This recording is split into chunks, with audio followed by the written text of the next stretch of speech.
This channel does not promote any violent, harmful, or illegal activities. All content provided by this channel is meant for an educational purpose only.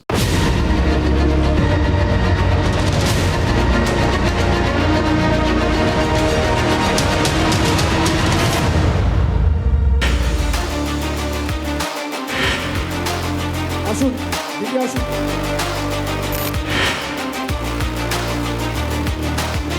আপনার নাম কি বলুন? মনিরুল ইসলাম মোল্লা। আপনার নাম কি দাদা? হরে কৃষ্ণ গিরি। আপনার নাম কি বৌদি? মায়া দাস। আপনারা দেখতে পাচ্ছেন এদিকে যারা আছে, আমার পাশে দুজন ভদ্রলোক, একজন ভদ্রমহিলা আছে। অভিষেক বন্দ্যোপাধ্যায়ের সঙ্গে এই যে তিনজন যারা এই র্যাম্প ওয়াক করলেন, তারা কারা? আপনারা ভাববেন এটা একটা প্রশ্ন হলে এরা তো মানুষ, কিন্তু অভিষেক বন্দ্যোপাধ্যায় বলছেন এরা ভূত, এবং রাজনৈতিক নেতা হিসেবে তিনি যখন বলছেন তখন তো সেটা বিশ্বাস করতেই হবে। অনেকেই হয়তো বলবেন যে রাজনৈতিক নেতারা যা বলেন তার সবটা ঠিক হয় নাকি। ঠিক, এটা কেউ উড়িয়ে দেওয়া যায় না। নেতাদের কথার সঙ্গে বাস্তবের মিল তো অনেক ক্ষেত্রেই থাকে না, কিন্তু অভিষেক বন্দ্যোপাধ্যায় তো তেমন মানুষ নন। তিনি ভাবমূর্তি সচেতন, আর তাই অভিযোগ তোলার সঙ্গে সঙ্গে তিনি প্রমাণ পেশ করে দেন। এই যে তার এখানটায় সভার আগে মনে হচ্ছিল যে এত বড় একটা র্যাম্প, এটা তো বিধানসভার নির্বাচনের সময় করার কোনো কথা না, মানে কথা, কিন্তু সেটা তো ওই প্রার্থীদের নামটাম প্রচার করার পর, ঘোষণা হওয়ার পর, বা ঘোষণা করার জন্য, যেটা আমরা এর আগে দেখেছিলাম। তো সেই রকম না করে হঠাৎ করে এরকম আগে ভাগে এরকম র্যাম্প, কাকে তিনি এখানে পরিচয় করাবেন? আজকে বুঝলাম তিনি ভূতেদের পরিচয় করাবেন। আজ থেকেই বিধানসভা ভোটের প্রচার শুরু করলেন, এবার মাসখানেক ধরে জেলায় জেলায় ঘুরবেন। সেই জেলা সফরের শুরুটা ছিল আজ, এই 2রা জানুয়ারি 2026, দক্ষিণ 24 পরগনার বাসন্তী। এবার বাসন্তীর সভায় অভিযোগ যেরকম করলেন, তেমনি অভিযোগ যে ভিত্তিহীন নয় সেটা বোঝাতেও প্রমাণ পেশ করলেন। র্যাম্প ওয়াক করিয়ে এরকম প্রমাণ পেশ ইতিপূর্বে কিন্তু দেখা যায়নি, জানেন তো। অভিষেক বন্দ্যোপাধ্যায় তার সভায় 3 জন ভূতকে হাজির করছেন, এই বলে হাজির করছেন যাদের নাম SIR এর তালিকায় মৃত হিসেবে রয়েছে। তখন বোঝা যাচ্ছে এরা ভূতও নন, অন্য কিছুও নন, এরা জল জ্যান্ত প্রচার।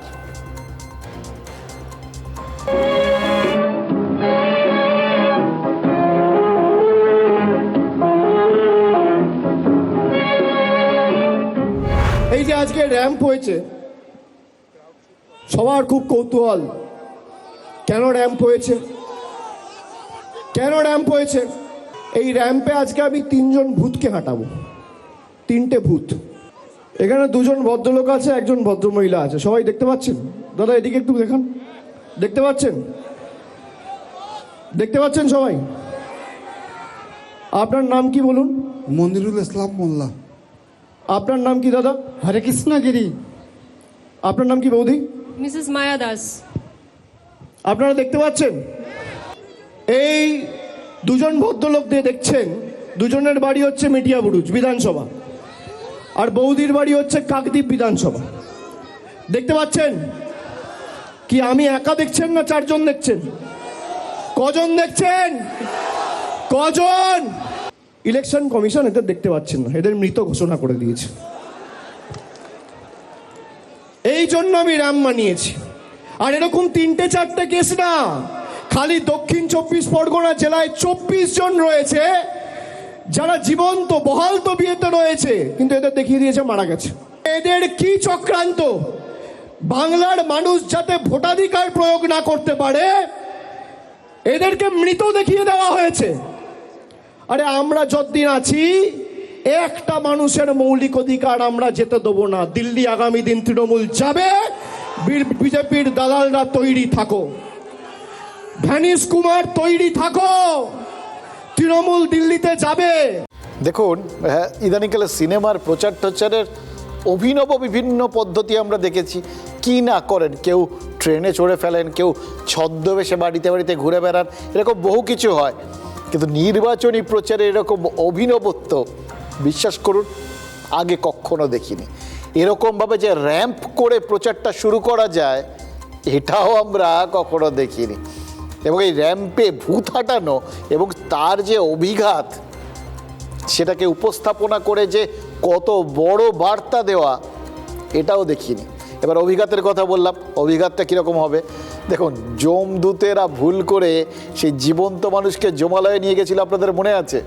যমালয়ে জীবন্ত মানুষ, ভানু বন্দ্যোপাধ্যায় তারপর যমলোক থেকে ইন্দ্রলোক একেবারে দাপিয়ে বেরিয়েছিলেন। অভিষেক বন্দ্যোপাধ্যায় দাপিয়ে বেড়াবেন বললেন, তবে দিল্লির অশোকা রোডে, ওখানেই ভারতের নির্বাচন কমিশনের হেড অফিস, সদর দপ্তর। আর তৃণমূলের সর্বভারতীয় সাধারণ সম্পাদকের অভিযোগ হচ্ছে কমিশন ইচ্ছাকৃতভাবে নাকি বাংলার ভোটারদের একটা বড় অংশকে এই যে ভোটদানে বিরত রাখতে চাইছে, এটাই তার প্রমাণ। এই 3 ভোটার যাদের নির্বাচন কমিশন ভূত বানিয়ে দিয়েছে তারা তার একদম জলজান্ত প্রমাণ। তবে 3এই শেষ নয়, শুনলেন তো অভিষেক বন্দ্যোপাধ্যায় বললেন এর বাইরে দক্ষিণ 24 পরগনা জেলায় মোট 24 জন মানুষ আছেন যাদের নাকি প্রাণ থাকতেও মৃত বলছে কমিশন। এবার এই 24 জনের মধ্যে 3 জনকে সামনে আনা হলো। চাইলে 24 জনকেই যে হাজির করাতে পারতো তৃণমূল, সেটা ওই র্যাম্পের দৈর্ঘ্য প্রস্তেই বোঝা যাচ্ছে। হয়তো পরে প্রথমে মনে হয়েছিল, পরে মনে হচ্ছে ঠিক আছে স্যাম্পেলেই যথেষ্ট, একটা চাল টিপলেই মোটামুটি লোকে হাঁড়ির একটা আভাস পেয়ে যাবে। অকারণ ম্যান পাওয়ার ওয়েস্টেজ করে তো লাভ নেই, তাই হয়তো সবাইকে হাজির করেননি। এবার দেখুন এই প্রমাণটা, মানে এই র্যাম্পের ইন্টারেস্টিং পার্টটা একবার ভাবুন। র্যাম্পটা মূল মঞ্চ থেকে শুরু হয়ে সোজা মানুষের মধ্যে চলে গেছে, সামনে পেছনে ডান দিকে বাঁ দিকে যখন যেদিকে মনে হচ্ছে সেদিকে চলে গেছে, কিন্তু গেছে মানুষের মধ্যে।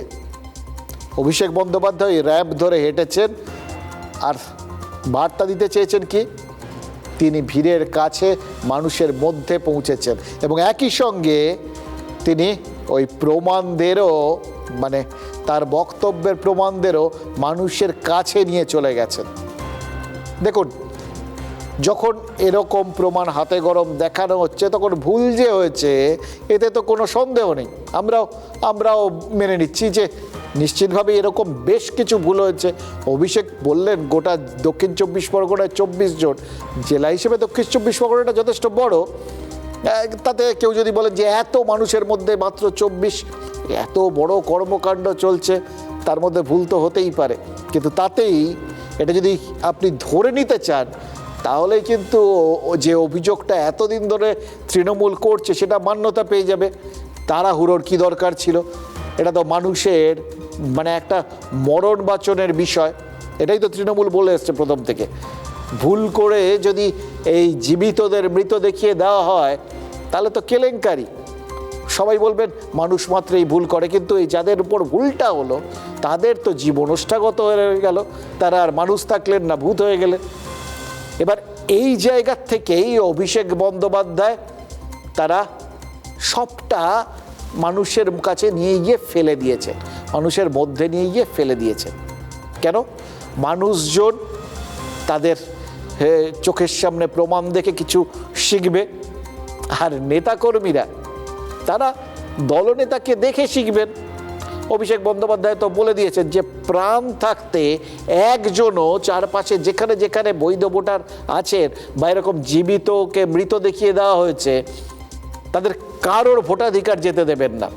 খুঁজে বার করে করে তাদের নির্বাচন কমিশনের সামনে হাজির করে তাদের ভোটাধিকার ফিরিয়ে দেবেন বললেন তো তিনি।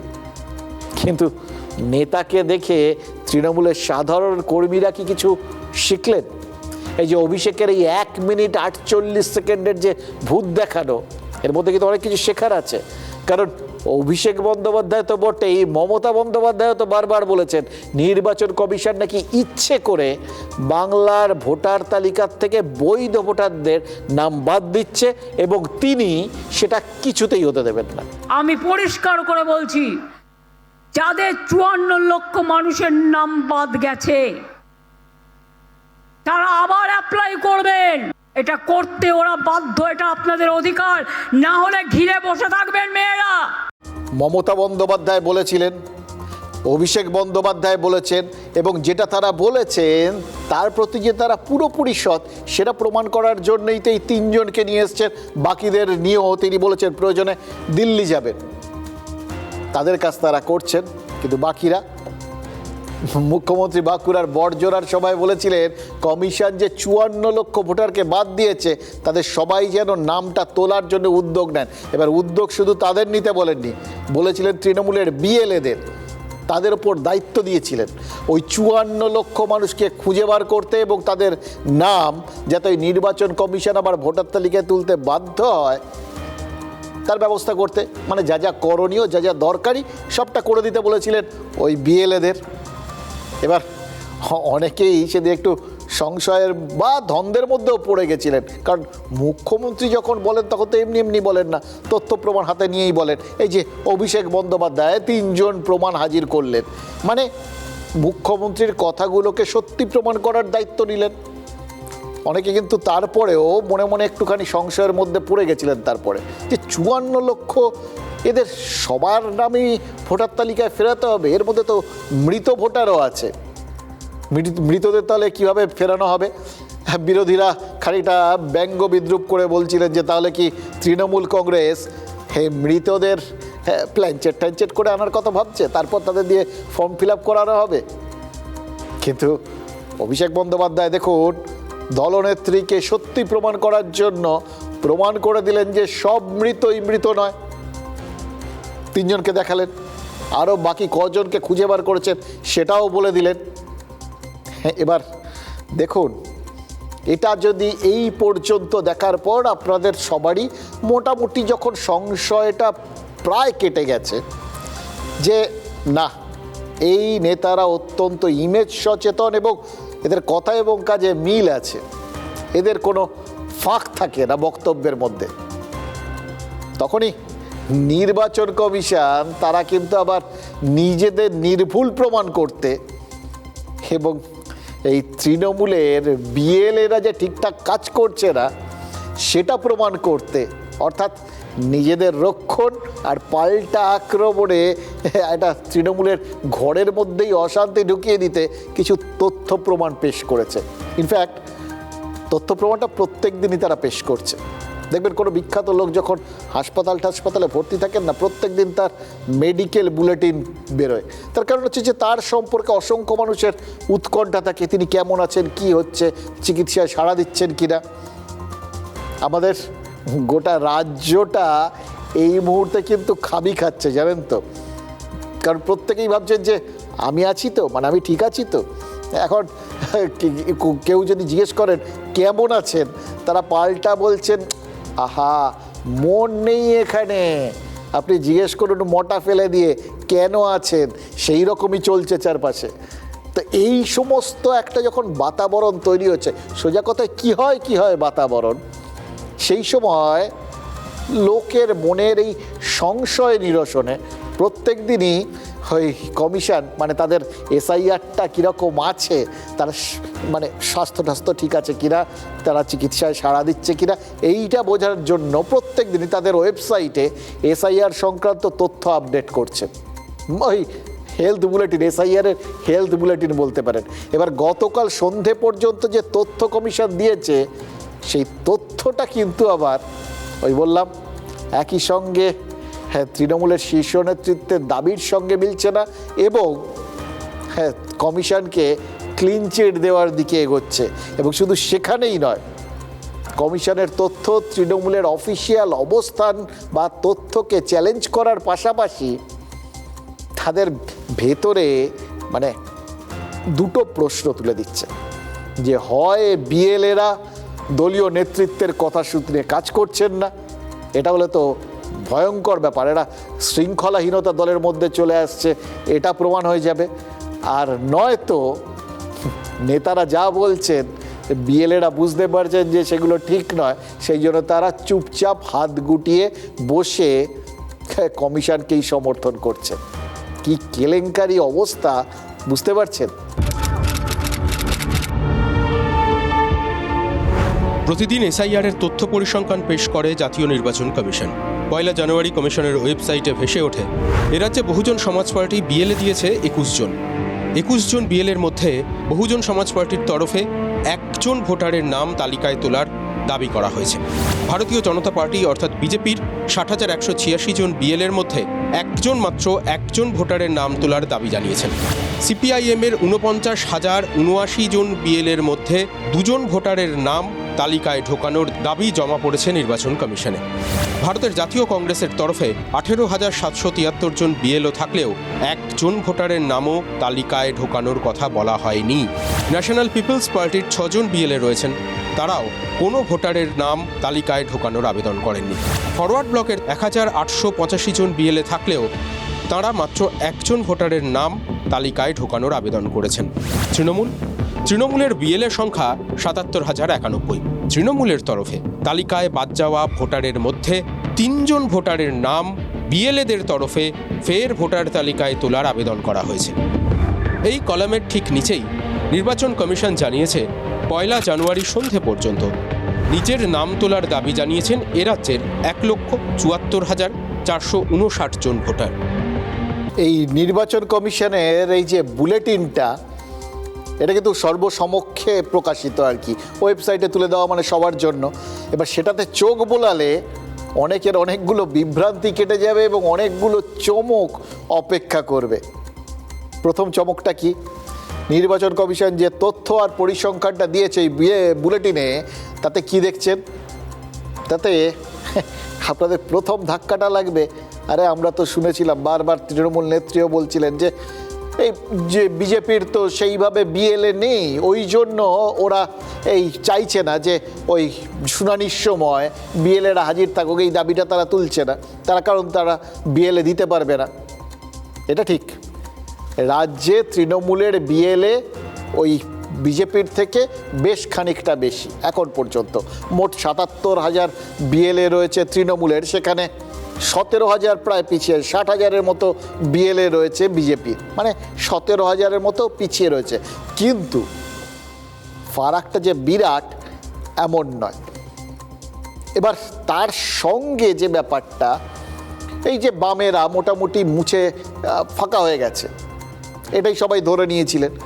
এবার বামেরা কিন্তু মানে বুথে বুথে যখন ভোটের সময় বামেদের এজেন্ট খুঁজে পাওয়া যায় না, এটা তৃণমূলও বলে, ও ব্যঙ্গ করেই বিজেপিও বলে। কিন্তু দেখুন, বামেদেরও খুব খারাপ এই বাজারে, হ্যাঁ, তাদের কিন্তু বিএলএ নেই, মানে এই ক্ষেত্রে অন্তত তারা 3 নম্বরে রয়েছেন, প্রায় 49,000, মানে 50,000-এর মতো, মানে বিজেপির থেকে মাত্র 10,000 কম। এবার ফারাকগুলো কিন্তু একটু খেয়াল করে দেখুন, খুব ইন্টারেস্টিং। এই 3 জনকে দেখলেই আপনারা বুঝতে পারবেন যে আমাদের বিএলএ সংক্রান্ত যে ধারণাটা, সেটা একটু অন্যরকম, বাস্তবটা অন্যরকম, সুতরাং এটা মাথায় রাখুন। এবার দ্বিতীয় যে জায়গাটা দেখুন, তৃণমূল নেত্রীর বক্তব্য অনুযায়ী এই যে 58 লাখ বা 54 লাখ যাই ধরুন আর কি, এইটার মধ্যে সবাইকে দিয়ে ফর্ম ফিল আপ করাতে হবে, কেউ যেন বাদ না যায়, এরকম একটা ব্যাপার। মানে এর মধ্যে প্রভূত পরিমাণ, আমি ধরে নিচ্ছি উনিও পুরো ব্যাপারটা বিচক্ষণ এবং উনি জানেন যে এই যে 54 লক্ষর কথা উনি বলছেন, তার মধ্যে একটা বড় সংখ্যক মৃত ভোটার রয়েছে। উনি বিশ্বাস করতে পারেন এবং অভিষেক বন্দ্যোপাধ্যায়ও বিশ্বাস করেন যে এর মধ্যে অনেকেই ভুয়ো মৃত, মানে আসলে জীবিত, এই যেরকম 3 জনকে এনেছেন বা 24 জনের কথা বলেছেন।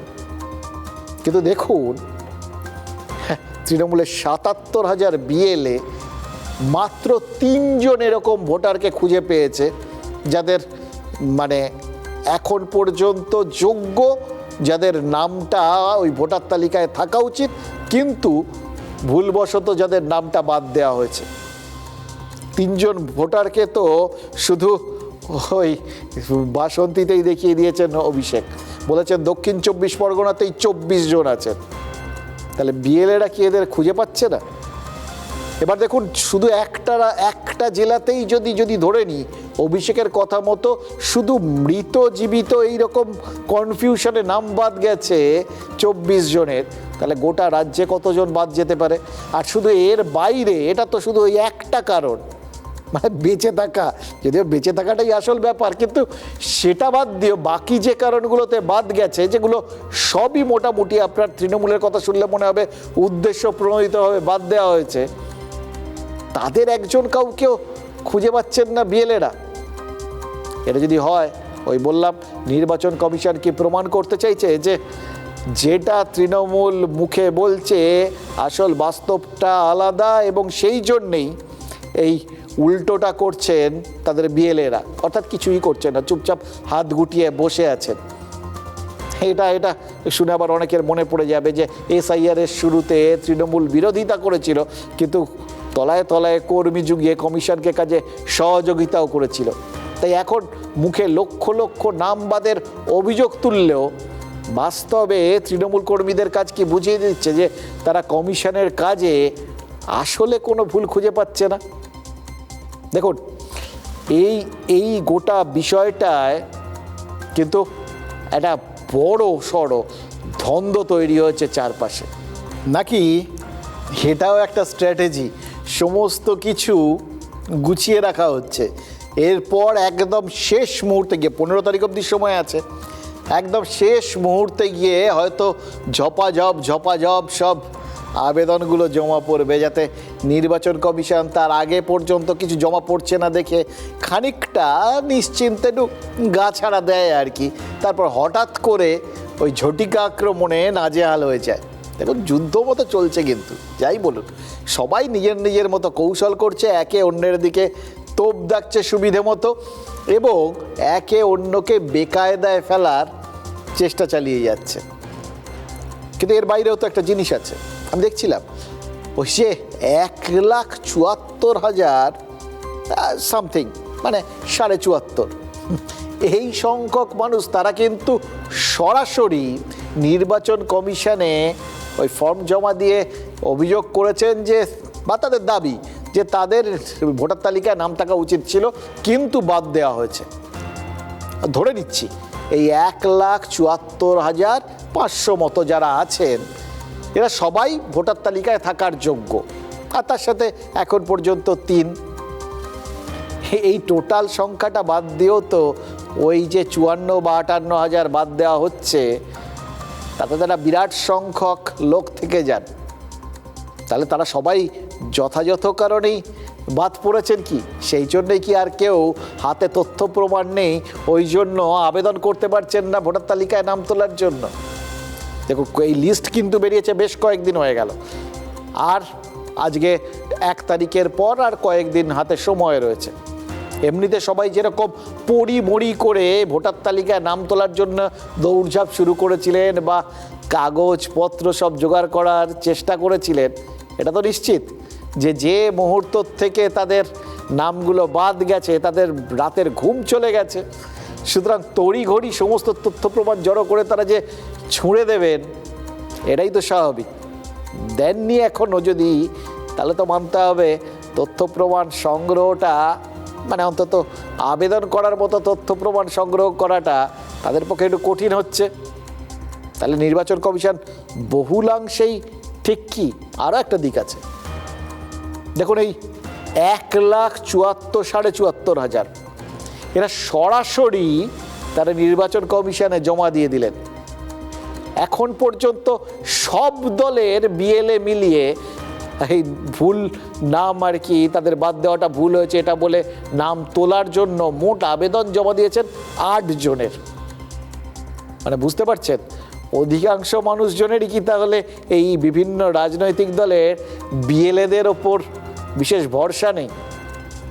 যেগুলোর সঙ্গে সংখ্যাতত্ত্বের বিষয় রয়েছে সেগুলোতে এইভাবে উত্তর দেওয়া যায় না বা উত্তর দেওয়া উচিত না। আসল বিষয়টাতে ওনারা নজর ঘোরাচ্ছেন, সেটা হচ্ছে 1,36,00,000 মানুষকে যে আরও ডবল হয়রানির মধ্যে ফেলেছে। এমনিতে তো এত মানুষকে, মানে কয়েক কোটি মানুষকে হয়রানিতে ফেলেছেন, তার মধ্যে আবার নতুন করে এই 1,36,00,000-কে যে হয়রানির মধ্যে ফেলেছেন, এতে মানুষ বিরক্ত হচ্ছেন, এর থেকে নজর ঘোরাতে বিভ্রান্ত করার চেষ্টা করছে। এলোরা ভালো কাজ করেছে, এবং দ্বিতীয় কথা হচ্ছে যে কোনো রকমভাবে ভুল করে বৈধভাবে কারোর নাম মানে নেই, এরকম কোনো ঘটনা কিন্তু ঘটেনি। যদিও ঘটেছে, খুব নগণ্য ঘটেছে, এরকম কিছু ঘটেনি। নির্বাচন কমিশন ঠিকঠাকভাবে কাজ করেছে। এনারা ওপরে ওপরে মানুষের কাছে একটা ভীতি সঞ্চার করার চেষ্টা করেছে যে এসআইআর করলে সবার নাম বাদ চলে যাবে, কিন্তু এইটা ধোপে টিকলো না। আমি জ্ঞানেশ কুমারকে বলেছি কত বাংলাদেশি বাংলা থেকে বাদ দিয়েছে, আপনি তালিকা প্রকাশ করুন। করতে পারবেন? করতে পারবেন? তালিকা প্রকাশ করতে পারেন? উল্টে আমার দিকে আঙুল তুলে কথা বলছিল যারা সাংসদরা ছিল। আরে আপনি মনোনীত, আমরা নির্বাচিত, আমাদের মানুষ ভোট দিয়ে পাঠিয়েছে, আপনাকে আপনার প্রভুরা চিঠিতে সই করে নোটিফিকেশন ইস্যু করে পাঠিয়েছে। দুটোর মধ্যে পার্থক্য রয়েছে। তৈরি থাকো। আজ অভিষেক ব্যানার্জি গেছে, পরে মমতা ব্যানার্জি যাবে, তখন কে বাঁচাবে? পালানোর পথ খুঁজে পাবে না। এইবার বুঝলেন কেন আজকের সভাটাকেই অভিষেক বন্দ্যোপাধ্যায় এই ভূত দেখানোর জন্য ব্যবহার করলেন? ভূতটা দেখালেন কাকে আসলে? ভূতটা তার মানে আসলে ওই নির্বাচন কমিশনারকে দেখালেন। দিল্লিতে নির্বাচন কমিশনের দপ্তরে গেছিলেন না অভিষেক, সেখানে মুখ্য নির্বাচন কমিশনার ওই জ্ঞানেশ কুমারের সঙ্গে নাকি তার তর্কাতর্কি হয়েছিল। অভিষেকই জানিয়েছিলেন সেটা, এদিনও জানালেন, এবং বলছিলেন যে জ্ঞানেশ কুমার আঙুল তোলায় তিনি আঙুল নামাতে বলেছেন। এবার কি হয়েছে, ভেতরে হয়েছে তিনি যেটা বলছেন, তিনি যেরকম তথ্য প্রমাণ দিয়ে সব কিছু বলছেন ধরে নিতে হবে ঠিকই বলছেন। এবং আজকে যেটা বললেন সেটা হচ্ছে ওটার ব্যাখ্যাটা, ওটা আসলে ট্রেলার ছিল। এরপর আসল সিনেমা, মানে যখন মমতা বন্দ্যোপাধ্যায় যাবেন। ছোটোবেলায় সেই দেখতেন না, গিয়ে কেউ কোথাও গন্ডগোল টন্ডগোল করলে, আরে আমি তো এরপরে যখন দাদা আসবে না, ব্যাপারটা সেই রকম ভয় পাওয়া না আর কি। ভালো কিন্তু ব্যাপারটা না, সবাই আমরা কীরকম ভয়ে ভয়ে আছি এবং সবাই কীরকম ভয়ে দেখাচ্ছে। আপনি আমি ভয়ে রয়েছি, নামটা না পট করে বাদ চলে যায়। আর নির্বাচন কমিশনকে কীরকম ভয় দেখাচ্ছেন, আমি গিয়ে এই করলাম, এরপরে মমতা বন্দ্যোপাধ্যায় যখন যাবেন পালানোর পথ পাবেন না। সিরিয়াসলি লাইফটা সবার কিন্তু সমান, চাপের লাইফ। দেখুন, তৃণমূল কংগ্রেস নেত্রীর সামনে ওই কমিশনের কর্তারা যাতে টু শব্দ না করতে পারেন, তারই জন্য আজকে অভিষেক 3 জন জীবন্ত মানুষকে হাজির করলেন প্রমাণ হিসেবে। জীবন্ত ভূতও বলতে পারেন। কমিশন যদি তৃণমূলের অভিযোগের সত্যতা নিয়ে প্রশ্ন তোলে, যদি তৃণমূলের ওই বিএলএদের পারফরমেন্সকে হাতিয়ার করে দেখাতে চেষ্টা করে, ওইটা তুলে দেয় হাতে, এই দেখুন আপনাদের বিএলএরাই তো এখন অবধি মাত্র 3 জনের নাম বলেছেন, তাহলে আপনারা কি করে বলছেন? তাহলে মমতা বন্দ্যোপাধ্যায়ও অভিষেকের পেশ করাই 3 ভোটারকে হাতিয়ার করতে পারবেন? বলবেন আমরা তো খুঁজে পেয়েছি 3 জনকে, আরও কত আছে ভাবুন তো। এবং আলটিমেটলি বিধানসভা ভোটের আগে যে প্রচারের ঝড়টা আজ বারুইপুর থেকে অভিষেক তুললেন, সেটাকে দিল্লিতে নিয়ে গিয়ে হাজির করতে পারবেন মমতা বন্দ্যোপাধ্যায়। মানে ঘরের দুয়ারে যদি দুয়ারে ঝড় আসে, তাহলে কমিশন কি করবে? তারা কি চুপ করে বসে শুনবে, নাকি অভিষেকের কথা মতো পালানোর পথ খুঁজবে? কিন্তু পাল্টা দেওয়ার জায়গায় তারা কিন্তু কোনো চেষ্টার মানে কসুর রাখবে না, এটা বোঝা যাচ্ছে। দেখুন, কালকে আপনাদের বলছিলাম নির্বাচন কমিশন সূত্রে জানা গেছিল যে তারা ওই বন্ধ দরজার পেছনে নির্বাচন কমিশনের সাথে এই তৃণমূলের প্রতিনিধি দল যাতে অভিষেক বন্দ্যোপাধ্যায় নেতৃত্ব দিচ্ছিলেন, সেখানে কি হয়েছে সেটার তাদের ভার্সানটা তারা একটুখানি ছড়িয়ে দিয়েছিলেন এবং সূত্র মারফত জানিয়েছিলেন যে তারাও কড়া করে বলে দিয়েছেন যে চাপ দেওয়া চলবে না। এবার অভিষেক আরও চাপের বন্দোবস্ত করলেন এবং তাদের জীবনটা যে চাপময় করে তুলবেন সেটা বোঝানোর জন্য বললেন যে এরপরে মমতা বন্দ্যোপাধ্যায় যাবেন। এবার মুখ্য নির্বাচনী আধিকারিকদের দফতর তাই তড়িঘড়ি জানিয়ে দিয়েছে, যদি ভুল করেও কোনো জীবিত ভোটারকে মৃত বলে দেখানো হয়ে গিয়ে থাকে, তাহলে তার রিপোর্ট চাওয়া হবে এবং যদি দেখা যায় অভিযোগটা সঠিক, তাহলে তালিকা অবশ্যই সংশোধন করা হবে, মানে ভুল সংশোধন করা হবে। কিন্তু এর বাইরে অভিষেক বলেছিলেন কমিশন আঙুল উঁচিয়েছিল আর তিনি আঙুল নামাতে বলেছিলেন। আজকে কিন্তু আক্রমণাত্মক বডি ল্যাঙ্গুয়েজটা উল্টো দিকে, মানে নির্বাচন কমিশনে। অবশ্য আজকে দুপক্ষরই, আজকে অভিষেক আবার একটা পাল্টা চাপের কথা বলেছেন আর নির্বাচন কমিশন বুঝিয়ে দিয়েছেন এই চাপে তারা চ্যাপটা হচ্ছেন না, বরং তারাও সমান পাল্টা চাপ দেওয়ার রাস্তায় হাঁটছেন এবং সেজন্যেই একটা পুরনো ক্ষতকে তারা খুঁচিয়ে তুলছেন, যেটা তৃণমূল সরকারকে নতুন করে অস্বস্তিতে ফেলতে পারে। ওই এসআইআর আপনাদের মনে আছে, একদম এসআইআরের গোড়ার দিকে যখন ভোটার তালিকায় নতুন নাম তোলার কাজটা হচ্ছে, তার আগে একটা ম্যাপিংয়ের কাজকর্ম হচ্ছিল, তখন ময়নার বারুইপুরের 2 ইআরও এবং 2 এইআরও ভোটার তালিকায় ব্যাপক গরমিল করছিলেন বলে অভিযোগ উঠেছিল, তার সাথে একজন ডাটা এন্ট্রি অপারেটর। তাদের বিরুদ্ধে এফআইআরের নির্দেশ দিয়েছিল কমিশন। রাজ্য শুধুমাত্র সাসপেন্ড করে সেই নির্দেশটা পাশ কাটিয়ে গেছিল। আজ নির্বাচন কমিশন ডিও অর্থাৎ জেলা শাসকদের, এর আগের নির্দেশটা গেছিল কিন্তু মুখ্য সচিবের কাছে, এবার আর মুখ্য সচিবের কাছে যায়নি, সরাসরি ডিও অর্থাৎ জেলা শাসকদের কাছে এফআইআর করার নির্দেশ পাঠিয়েছে নির্বাচন কমিশন। অর্থাৎ ভোটের আগে চাপ, পাল্টা চাপের খেলাটা রাজনৈতিক দলগুলোর মতো কমিশনও যে শিখে গেছে সেটা পরিষ্কার বোঝা গেছে। এবং বোঝা গেল তৃণমূল যত সুর চড়াবে, কমিশনও কিন্তু ততই কড়া হওয়ার বার্তা পাঠাবে এবং এটা বুঝিয়ে দেবে কড়া হওয়ার আরও অনেকগুলো জায়গা বাকি আছে, বিশেষ করে যখন ওই মুরুগনের মতো অবজারভাররা, পর্যবেক্ষকরা তারা হেনস্থা হওয়ার পর সরাসরি অভিযোগ জানিয়েছে কমিশনের কাছে। নির্বাচন কমিশনের এফআইআর করলে সবার আগে এফআইআর করা উচিত সেই সমস্ত অযোগ্য এবং অপদার্থ নির্বাচন আধিকারিকদের বিরুদ্ধে যাদের জন্য জীবিত ভোটারদের মৃত করে দেওয়া হয়েছে। এই দক্ষিণ 24 পরগনা জেলায় এখনো পর্যন্ত আমাদের কাছে যা তথ্য আছে 24 জনের বেশি মানুষকে মৃত দেখানো হয়েছে যারা জীবিত। আর কত নিচে নামবে এই অপদার্থ নির্বাচন কমিশন? এরপরে দোকান কাটাতে লজ্জা হবে না বিজেপির হয়ে তাবেদারি করবার, দালালি করবার? আর কত দালালি, বাংলার মানুষের কত রক্ত চাই এদের এই নির্বাচন কমিশনের? এইসব শোকজ ফোকাজের নাটক না করে আগে জ্ঞানেশ কুমারের উচিত নিজেকে শোকজ করা।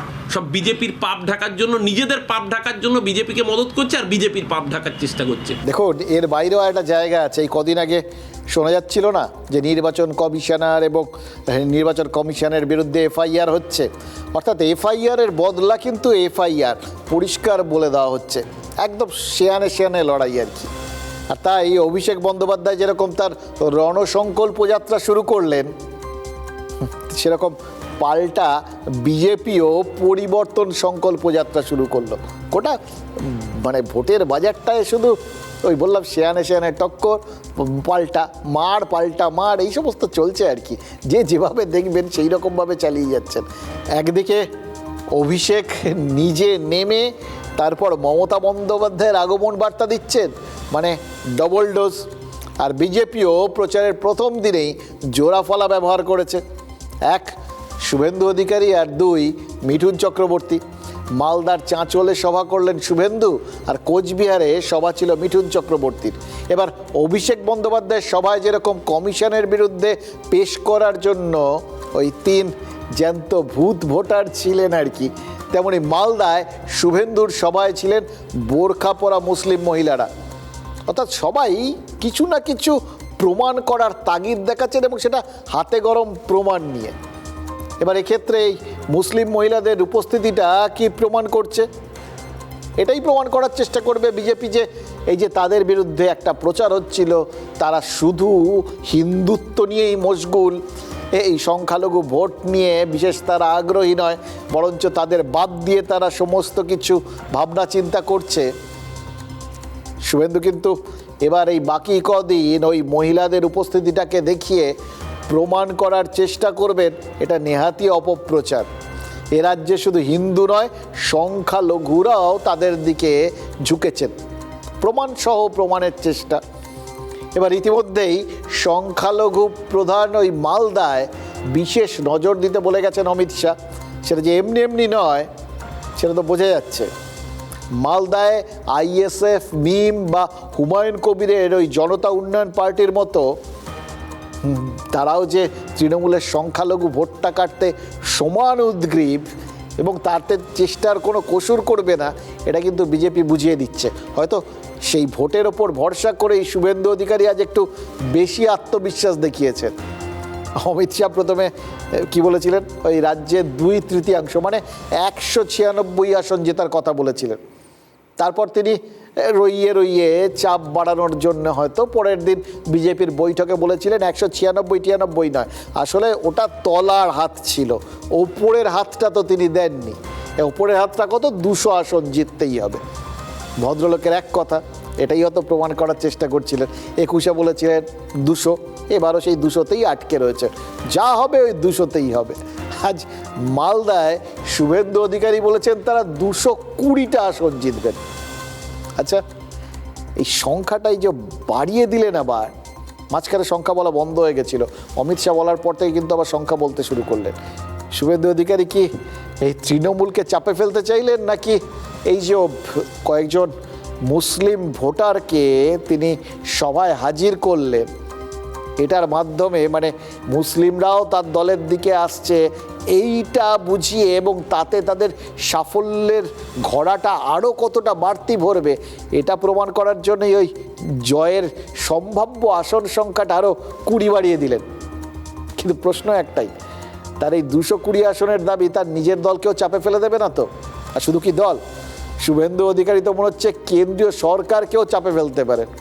দেখুন, 100 দিনের প্রকল্পকে চালায় কেন্দ্র, সেই প্রকল্পগুলোর নাম বদলে সদ্য বিতর্ক হয়েছে, তারপর মুখ্যমন্ত্রী বলেছেন যে মহাত্মা গান্ধীর নামে 100 দিনের প্রকল্প রাজ্য নিজেই চালাবে।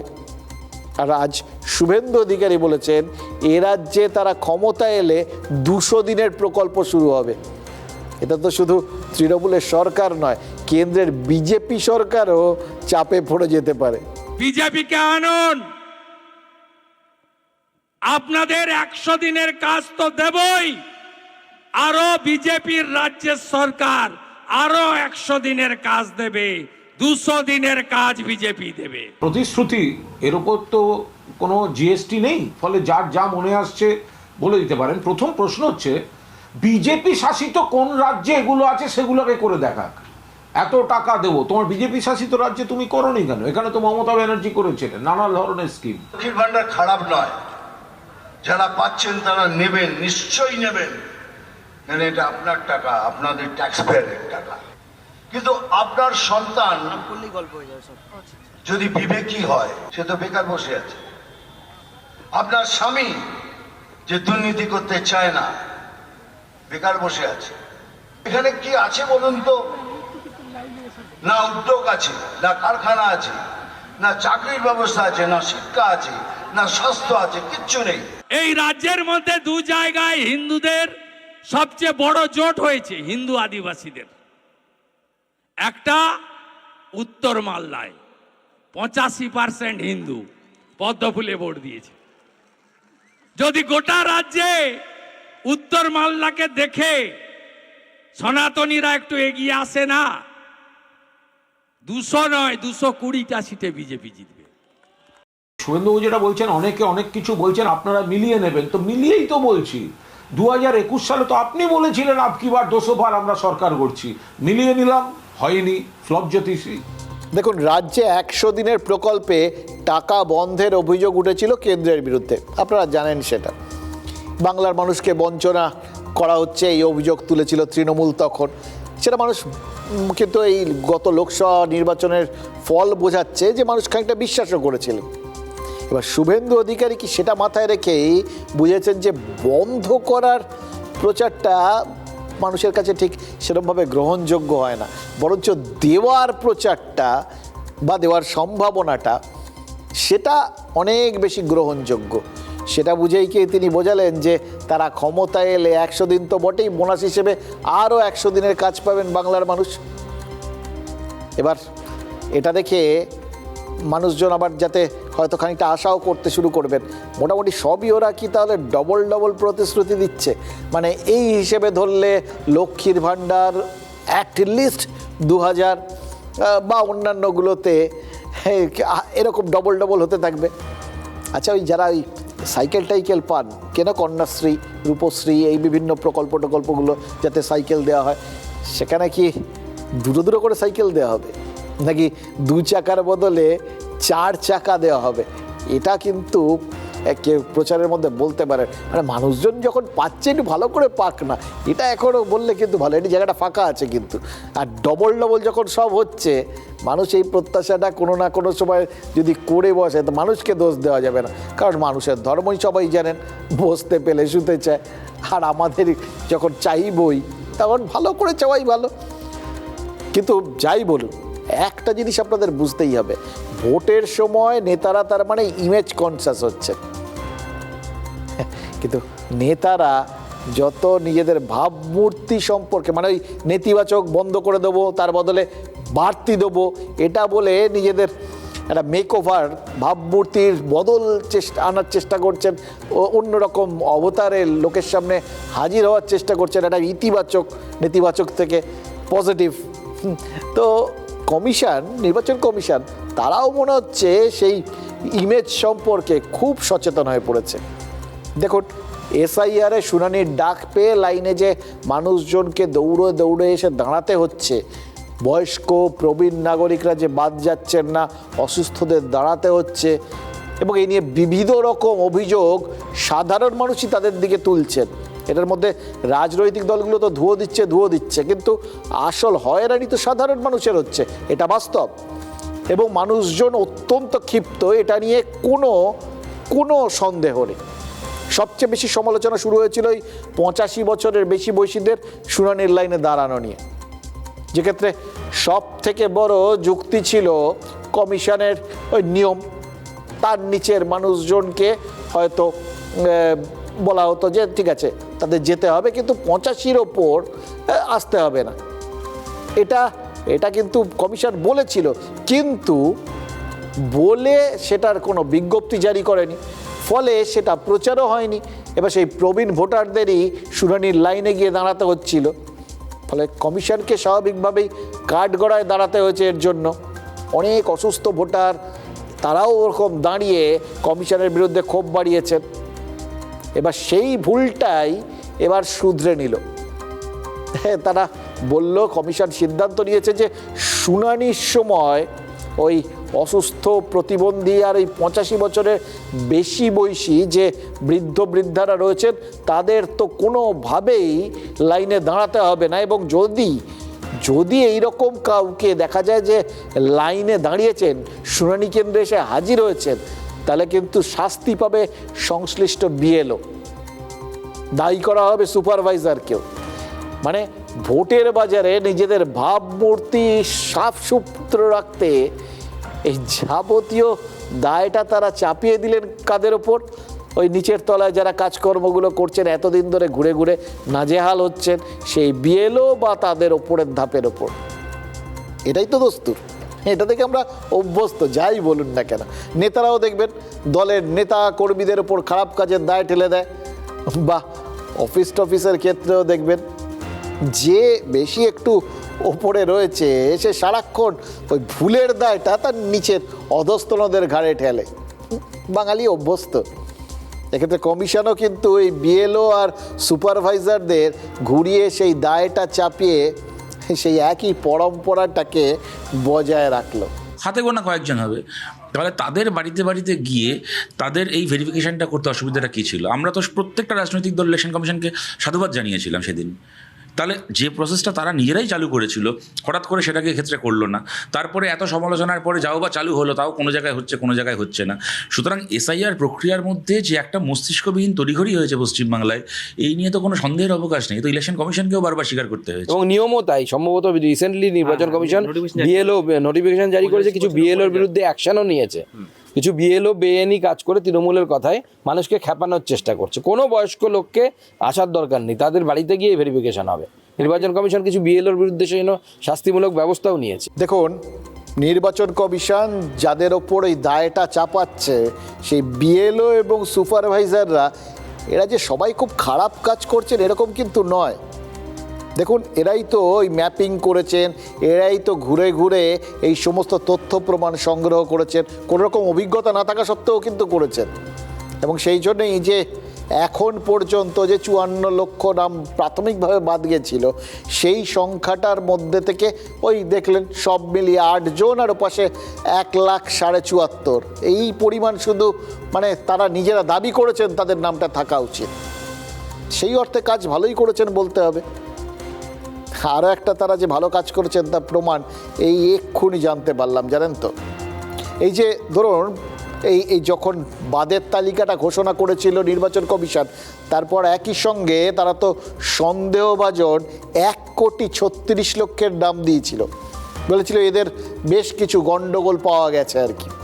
তাদের শুনানিতে ডাকার আগে ওই বিএলওদের ওপর দায়িত্ব পড়েছিল এদের বাড়ি বাড়ি গিয়ে সমস্ত কিছু খতিয়ে দেখার, ভুল ত্রুটি কিছু আছে কিনা আরেকবার মানে ডবল চেক সেটা করার। এই কাণ্ডটাই করতে নেমেছিলেন বিএলওরা, এবং সেই কাজটা যে তারা সঠিকভাবে করছেন তার প্রমাণ হচ্ছে লাফিয়ে লাফিয়ে কিন্তু ওই সংখ্যাটা কমছে। ওই যে 1,36,00,000 ছিল সন্দেহভাজন, সেটা কিন্তু এক ধাক্কায় নেমে এসছে 94.5 লাখে। এই কাজটা কিন্তু এই বিএলওরাই করেছেন আর কি। শুধু দোষ দিলে হবে না, মাঝে মধ্যে বোধহয় এদের পিঠ চাপড়ানোরও দরকার আছে। এরাও তো দিনের শেষে হয়তো রাজনৈতিক চাপানুতরে এদের গায়েও কিছু না কিছু ছাপ পড়ে যাচ্ছে, এবং এরা হয়তো প্রতিপক্ষ হয়ে যাচ্ছেন, কারণ এখন এরা নির্বাচন কমিশনের টিমে, সুতরাং এরা প্রতিপক্ষ। আসলে তো সাধারণ মানুষ, আপনার মতো আমার মতোই লোকজন, এটাও বোধহয় ভুলে যাওয়া চলবে না। আসলে ওই চোর চাই চোর, ওই রকম ব্যাপার আর কি। কাউকে না কাউকে আর কি দোষ দেওয়ার জন্য খুঁজে বার করতে হবে, কারণ নিজেদের ভাবমূর্তি নয়তো পরিষ্কার হবে না। একটা পুরনো ঘটনা মনে পড়ে যাচ্ছে, জানেন তো, এরকমই একটা উদাহরণ। আজকে যার কথা বলবো তার মৃত্যুদিন, সফদর হাসমি। দিল্লির বুকে আপনাদের মনে আছে সেই পথনাটিকা চলাকালীন তাকে খুন করা হয়েছিল, দেশে তখন কংগ্রেস সরকার। সারা দেশে এই খুনটা মত প্রকাশের স্বাধীনতার ওপর একটা আঘাত হিসেবে ছড়িয়ে পড়েছিল, প্রবল তোলপাড় হয়েছিল, শুধু দেশে নয় বিদেশেও। এবং তার ফলে আমাদের দেশের সরকারের ভাবমূর্তি বেশ ধাক্কা খেয়েছিল, দাগ লেগেছিল। সেই দাগ মোছার জন্য কি করা হয়েছিল? সবার আগে হাসমি আর তার সাংস্কৃতিক আন্দোলনকেই বিচ্ছিন্নতাবাদের তকমা দেওয়ার চেষ্টা হয়েছিল, যাতে জনরোষটা ছড়িয়ে না পড়ে। খুন হওয়া ওই হাসমিকে কাঠগড়ায় তুলে আসলে সরকারের ভাবমূর্তি উদ্ধারের চেষ্টা হয়েছিল। সেদিন হাসমি পরাজিত হয়েছিলেন আর রাষ্ট্র ব্যবস্থা জিতে গেছিল, যে ব্যবস্থার মধ্যে দিয়ে আজ আমাদের চলতে হচ্ছে। আজও তো দিকে দিকে ভাবমূর্তি উদ্ধারের চেষ্টা চলছে, তাতে কে যে কখন বলি চড়ে যাচ্ছেন তার তো কোনো ইয়ত্তা নেই। শুধু নামগুলো ছবিগুলো একটু বদলে বদলে যাচ্ছে। এই ভাবমূর্তি উদ্ধারের চেষ্টাটা করে আসলে সত্যিটাকে লুকোনোর চেষ্টা করে রাজনীতি। এই কথাটা কেন বলছি? গত কয়েকদিন ধরে দেখুন একের পর এক পুরসভাকে ভেঙে দেওয়ার একটা প্রবণতা দেখা যাচ্ছে। কেন ভাঙা হচ্ছে? তৃণমূলের দাবি, যারা নাগরিক পরিষেবাটা ঠিকমতো দিচ্ছেন না, যারা দুর্নীতির অভিযোগে অভিযুক্ত, তাদের সরিয়ে স্বচ্ছ ব্যবস্থার একটা পদক্ষেপ এটা, মানে ভাবমূর্তি উদ্ধার। আমাদের জাস্ট দুটো প্রশ্ন, এক, ভোটের আগেই কেন এই পদক্ষেপ? আর দুই, যেখানে তৃণমূল খারাপ ফল করেছিল শুধুমাত্র সেই বোর্ডগুলোই ভাঙা হচ্ছে কেন? আসলে কি জানেন, সবটাই ভোটের মুখে মুখ বদল, ওই দাগ মোছার চেষ্টা। আবার একই সঙ্গে এটাও তো মানতে হবে, এই দাগ মুছলে দেখবেন ওই দেওয়াল যখন লেখা হয় না, আগে কারুর হয়তো কংগ্রেসের দেওয়াল লিখন আছে, হাত ঠাত চিহ্ন ফিহ্ন সব রয়েছে, এবার সেটা মুছে ঘাস ফুল আঁকা হলো, তাতে হয়তো দেখা গেল তলার থেকে হাতটা কোথাও গিয়ে আবার ফুটে উঠেছে, হয়তো হাতের ওপর ঘাস ফুল জন্মে গেল। এইটা হচ্ছে মজা। এই অনেক সময় এই হোয়াইট ওয়াশ করলেও না, তলার চুনকাম যাকে বলে আর কি, সেটা করলে তলার দাগগুলো ফুটে ফুটে ওঠে। এক্ষেত্রেও সেটা হচ্ছে না তো। দেখুন, এইভাবে যদি পুরসভাগুলোকে ভেঙে দেওয়া হয়, তাহলে তো সরকার মেনে নিচ্ছে যে এই বোর্ডগুলো ব্যর্থ। কোথায় ব্যর্থ? নাগরিক পরিষেবা দিতে ব্যর্থ, সুষ্ঠু প্রশাসন দিতে ব্যর্থ। এবার কাদের বোর্ড এগুলো? তৃণমূলের বোর্ড। তার মানে এই প্রচারটাও কি হয়ে যাচ্ছে না যে তৃণমূলের পুরসভায় সঠিক কাজটা সঠিকভাবে করতে পারছে না, তারা নাগরিক পরিষেবা দেয় না, তারা পুরসভাগুলোতে দুর্নীতি রুখতে পারে না, অর্থাৎ প্রশাসনিকভাবে ব্যর্থ। এবার এই নিজেদের ব্যর্থতা স্বীকার করে নেওয়াটা, এটার বিভিন্ন কারণ থাকতে পারে। হয়তো লাভ ক্ষতির অঙ্কটা কষে দেখা গেছে যে এইভাবে দোষ স্বীকার করে নেওয়াটা দোষটাকে এড়িয়ে যাওয়ার থেকে বেশি লাভজনক। অর্থাৎ মানুষজনের মধ্যে হয়তো এতটা ক্ষোভ যখন জন্মে গেছে, তখন এটা স্বীকার করে নেওয়া ভালো যে সত্যি এটা পারা যায়নি। আমরা ক্ষমাশীল সাধারণ মানুষ, তো আমরা অনেক সময় ব্যাপারটা মেনে নিই। হয়তো মনে মনে ভাবি যাক অ্যাটলিস্ট স্বীকার তো করেছে যে এটা ভুল করেছে। আবার এটা ভাবি যে দেখেছো এই সরকারটা কিন্তু সৎ আছে, সৎসাহস আছে, নিজেদেরই পুরসভার ওপর হস্তক্ষেপ করছে এবং নিজেরাই ব্যবস্থা নিচ্ছে। আরও একটা জিনিস আছে, সেটা হচ্ছে নিজেদের ইমেজটা বা ভাবমূর্তিটা পুরো বদলে নেওয়া। সেটা কীরকম? একটা বিরোধী পক্ষ একটা ইমেজ নিয়ে নিচ্ছে না সরকার, মানে ঘুরিয়ে শাসক দল। এবার শাসক দলই যদি বিরোধীদের পরিসরটা নিয়ে নেয়, তাহলে বিরোধীদের জন্য পড়ে আর রইলটা কি? আর কে না জানে যে সবাই বলেন মমতা বন্দ্যোপাধ্যায় বা তৃণমূলকে বিরোধী দলের জায়গায় তাদের যে বিরোধী ইমেজটা, সেটা কিন্তু একদম তাদের শিওর শর্ট সাকসেস। যখনই সেই অবতারে তারা অবতীর্ণ হয়েছেন, তখনই তাদের সাফল্য এসে ধরা দিয়েছে। তারা প্রতিবাদী, তারাই বিরোধী, তারাই মানুষজনের হয়ে লড়ে যান। তার জন্য নিজেদের সরকার বা নিজেদের পুরসভা কোনোটাকেই রেয়াত করেন না। এটা কিন্তু একটা ভালো দুর্দান্ত প্রচার, যাই বলুন। আরও একটা আছে, সেটা হচ্ছে দলের যে জায়গায় গোষ্ঠীদ্বন্দ্বটা একটু বেশি মাথাচাড়া দিয়েছে, যেখানে সামলানো যাচ্ছে না, আমরা তখন স্লেট পরিষ্কার করে দিয়ে আবার নতুন করে লেখার চেষ্টা করতে পারবেন কিনা, এই রকম একটা ভাবনা চিন্তাতেই হয়তো এই সব পরিষ্কার করে মুছে দেওয়ার চেষ্টা চলছে, ভেঙে দিয়ে নতুন করে গড়া আর কি, সোজা কথা। ওই আজকাল দেখবেন বাড়িগুলো ভেঙে কীরকম মাল্টি স্টোরিড গড়ছে, সেরকম আর কি। মানে হয়তো এই যে জায়গায় তাদের ব্যর্থতা হচ্ছিল ভোটের ক্ষেত্রে আর কি, ভোট কম পাচ্ছিলেন সোজা কথা, সেখানে এই পুরসভা ভেঙে দিয়ে আবার নতুন করে যে ইমেজটা গড়ে তোলা হবে, অর্থাৎ নতুন পুরসভা, উন্নততর পুরসভা গড়ে তোলা হবে, পুরো বোর্ড গড়ে তোলা হবে, তারা হয়তো ওই ভোটের ইমারত তৈরি করে দেবে, প্রচুর ভোট আসবে। এই জন্যই তো আবার বিভিন্ন পুরসভার চেয়ারম্যানকেও সরে দাঁড়াতে বলা হয়েছিল। খেয়াল করে দেখুন, তাতে বিভিন্ন ঝামেলা ঝঞ্ঝাট হয়েছে, কিন্তু মোটামুটি সবাইকে আলটিমেটলি সরিয়ে দেওয়া গেছে। শুধু এখনও ওই কুচবিহারের হেভিওয়েট রবীন্দ্রনাথ ঘোষকে টলানো যায়নি। এবার এই বিষয়গুলোর মধ্যে একটা জিনিস তো খুব পরিষ্কার, তৃণমূল বুঝতে পেরেছে যে ওই তৃণমূল স্তরেই মানুষের মধ্যে কিছু কিছু ক্ষোভের জায়গা আছে।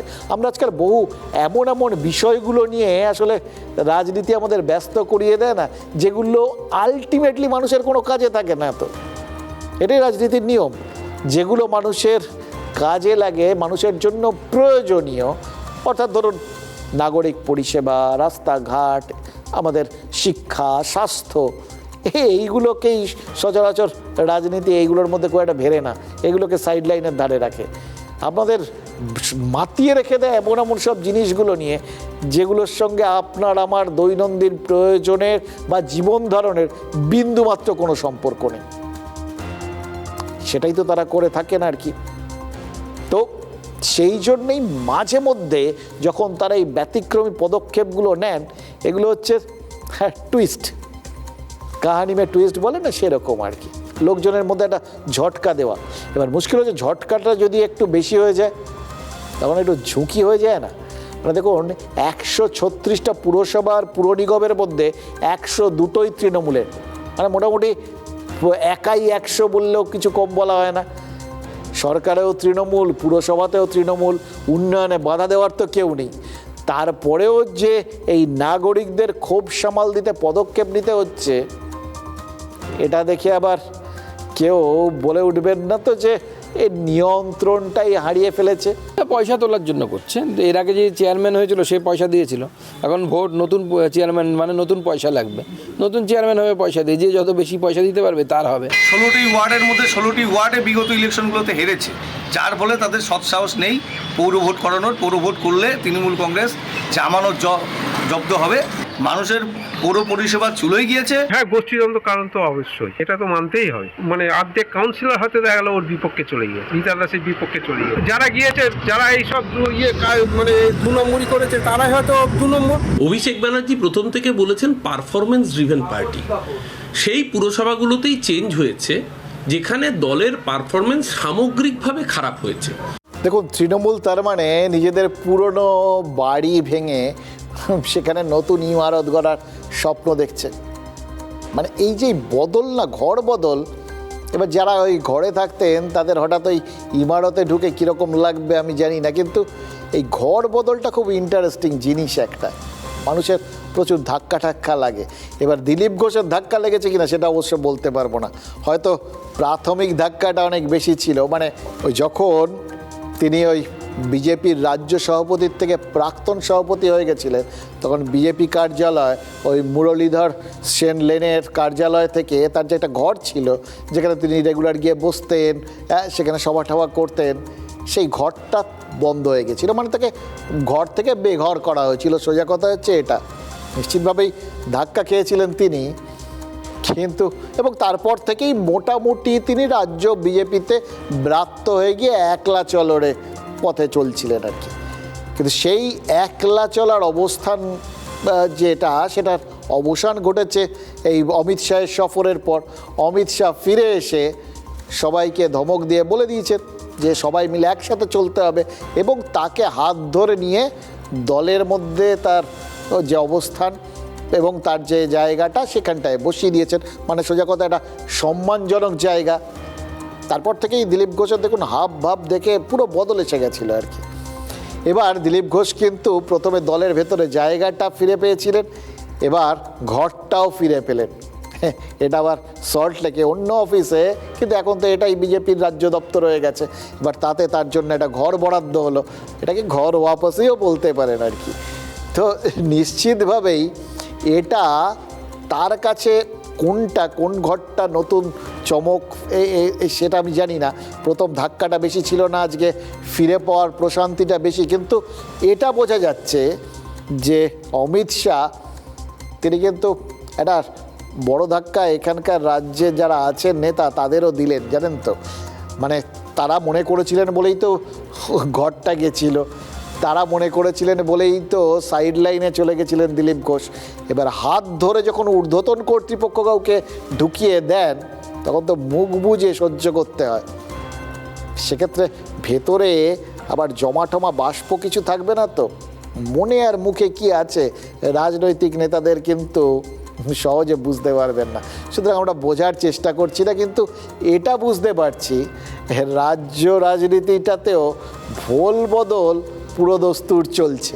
পার্টি ভেবেছিল যে বিভিন্ন মুখকে আমরা একবার করে প্র্যাকটিস করি, তাদের সামনে আনি, মানুষ কীভাবে রিয়াক্ট করে, তো সেটা দেখার পরে তারা ডিসিশন জানিয়েছেন ইলেকশন এখন যে সবাইকে নিয়েই লড়াতে হবে। No stone unturned. তৃণমূলকে উৎখাত করতে কোনো শক্তি সাথে কম্প্রোমাইজ করা হবে না, কোনো শক্তিকে বসিয়ে রাখা হবে। দিলীপ ঘোষ আবার পুরনো ফর্মে পদাধিকার না হয়েও দলের নেতাদের সঙ্গে বৈঠক বসছেন। দিলীপ ঘোষকে এ নিয়ে দলের অবস্থানকে ইঙ্গিত দিচ্ছে, মানে কোনো এই বিষয়ে যা বলে রাজ্য সভাপতি বলে। দিলীপ ঘোষের গাড়ি ঘেরাও করে কালো পতাকা দেখিয়ে গো ব্যাক স্লোগান দেওয়া হয়েছে, দিলীপ ঘোষ দালাল, এইসব গালিগালাজ করা হয়েছে। এখন দিলীপ ঘোষের হাতটা তখন কালো ছিল, এর মধ্যে কি ফেয়ার অ্যান্ড লাভলি বেঁচে ফেললো? দিলীপ ঘোষকে এতবার বিজেপি জয়েন করতে দেখে আমারও আজকাল মাঝে মধ্যে সিপিএম জয়েন করতে ইচ্ছে করছে। দিলীপ ঘোষকে তো কাঁচি করেছিল বিজেপির লোকেরা, দিলীপ ঘোষকে তো আমরা কাঁচি করিনি, তাই না? সুতরাং ওনাকে যারা বিজেপি কাঁচি করেছিল, বিজেপি আবার ওনাকে গাছে তুলছে, তাহলে আমাদের কি করার আছে? বিজেপি নেতা বিজেপি করছেন। দেখুন, ঠাকুর শ্রী শ্রী রামকৃষ্ণ বলে গেছেন যত মত তত পথ। এই মত আর পথ দুটোই তো দেখলেন। এবার এই রাজনৈতিক পথের বাইরেও আরেকটা পথ আছে, যেটা অ্যাকচুয়াল পথ, যেটা আপনাকে আমাকে রেগুলার যাতায়াত করতে হয়।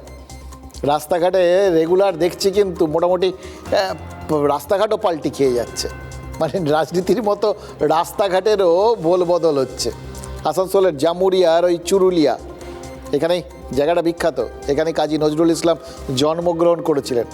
ভোট আসছে তো তাই রাস্তাঘাটের ভোল বদল হচ্ছে। সারা বছর খানাখন্দে রাস্তাগুলোর চেহারাটা মোটামুটি ওই চাঁদের গায়ের মতো হয়ে থাকে আর কি, মানে অ্যাকচুয়াল গায়ের মতো, অথবা গ্র্যান্ড ক্যানিয়নের মতো মনে হতে পারে আপনাদের। কিন্তু এক্ষেত্রে রাস্তাগুলো ঝাঁ চকচকে করা হচ্ছে। তেমনি একটা রাস্তা প্রায় 80 কোটি টাকা দিয়ে তৈরি করা হয়েছিল জানেন।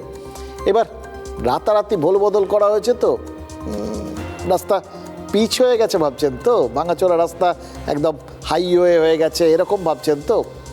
দেখুন, পিচ হওয়া রাস্তাটাই হয়েছে, কিন্তু মুশকিল হচ্ছে সে পিচ না পাঁপড়, মানে পিচগুলো পুরো পাঁপড়ের মতো কুড়মুড় করে ভেঙে যাচ্ছে।